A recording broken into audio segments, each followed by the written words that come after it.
Edomites, the descendants of Esau, actually made up the Roman Empire.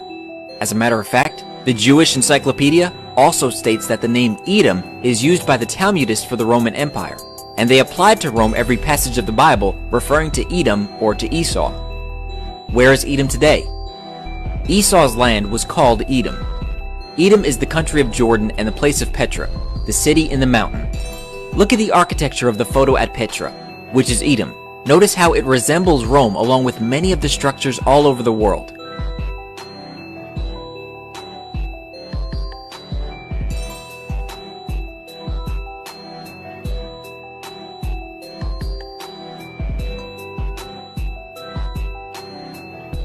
Our sports stadiums resemble the Colosseum. Even modern-day sports are in fact derived from Rome. European systems of government are set up like the early Roman Empire, having both Senate and the Republic, local government, and other things as well. Esau's descendants are called Edomites. Later, they're called Idumeans. Idumea or Edom in Hebrew was the region south of Judea, originally inhabited by the reputed descendants of Jacob's brother Esau. Edom was periodically subjected to Judea under David and Solomon the Maccabees, homeland of the house of Herod. There were no natural boundaries between Idumea and Judea, so the borders were always in flux.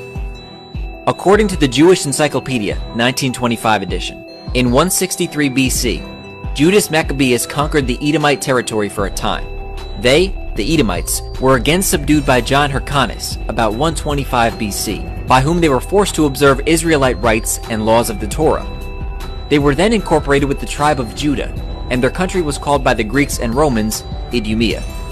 With Antipater the Idumean began the Idumean dynasty that ruled over Judea till its conquest by the Romans.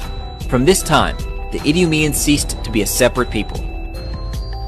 Therefore, Edom later became known as the Roman Empire. With the sacking of Rome by the barbarians came the mingling or spoiling of Esau's seed, thus fulfilling the prophecy of Jeremiah 49:10. But I have made Esau bare. I have uncovered his secret places, and he shall not be able to hide himself. His seed is spoiled, and his brethren and his neighbors, and he is not. The Goths were Ukraine, Romania, Moldova, Belarus, Poland, and Scandinavia. The Saxons were Germany, the Dutch, the English, Northern Albania, Great Britain, Scotland, Ireland, and Wales. The Franks were France. The Lombards were Italy. The Vandals were East Germany, which were known for their senseless destruction, which is where we get the term vandalism. Vandalism is the behavior attributed originally to the Vandals by the Romans in respect of culture, ruthless destruction or spoiling of anything beautiful or venerable. These kingdoms all branched off into other kingdoms such as Canada, America, Caucasus, Siberia, Central Asia, Sweden, Finland, Norway, Ireland, and maybe others. No, together these kingdoms all make up the rule of the entire world. Esau and his kingdoms, Edom, will be ruling at the end of the world, and Jacob will rule afterward in the millennium under the Messiah Yeshua.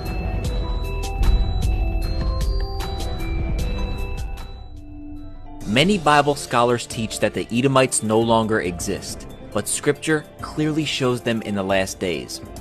Was not Esau Jacob's brother, saith the Lord?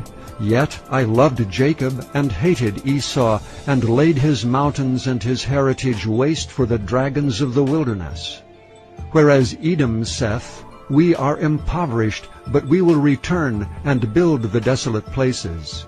Thus saith the Lord of hosts, They shall build, but I will throw down, and they shall call them the border of wickedness, and the people against whom the Lord hath indignation forever. Many people use this scripture to claim that Edom was exterminated, but this is not what the passage implies. It states very clearly that the Most High hated Esau and laid his mountains and heritage to waste. But in the next verse, it states, Edom saith, We are impoverished, but we will return and build the desolate places.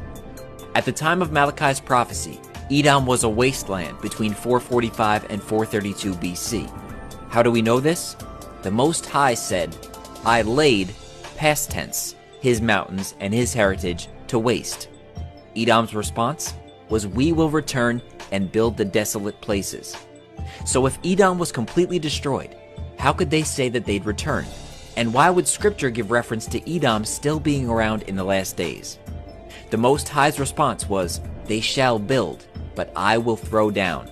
This is a future prophecy that Edom will return and rebuild, but the Most High will destroy his kingdom in his final judgment against Edom in the last days. For Esau, Edom is the end of the world, and Jacob is the beginning of it that followeth. 2 Esdras chapter 6 verse 9, the Apocrypha. The prophecy in Isaiah chapter 63 verses 1 through 6 confirms that this is indeed what will happen. Who is this that cometh from Edom, with dyed garments from Bozrah? This that is glorious in his apparel, traveling in the greatness of his strength. I that speak in righteousness, mighty to save. Wherefore art thou red in thine apparel, and thy garments like him that treadeth in the wine-fat? I have trodden the winepress alone, and of the people was none with me.